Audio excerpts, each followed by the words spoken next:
Жаңа ғасырдың ұстазы үнемі дамып отыруға дағдылануы қажет.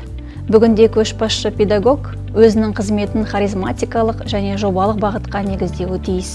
Нәтижесінде адами капиталдың сапасы жақсарады. Менің жүрегімнің мектебі сыни сауаттылыққа, витагенді танымға, ойлау туралы ойлануға, оқушының үніне, тәжірибелі тұлғаның пікіріне, ішкі рефлексияға негізделіп құрылған. Еліміздегі білім сапасын қалай жақсартуға болады? Біріншіден, мұғалімдік қызметтен өз жұмысын ұстаздық қызмет жүйесіне негіздеу қажет.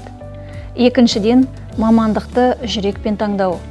Үшіншіден, әрбір мұғалімде өз жұмысын жетілдіруге деген шынайы қызығушылық болуы керек. Нәтижесінде, жүректі ұстаздар еліміздің барлық даму салаларын индустрияландыруда жаңа технологияларды енгізудің көшбасшысына айналып, мәртебелі мамандықтың шебері болары анық.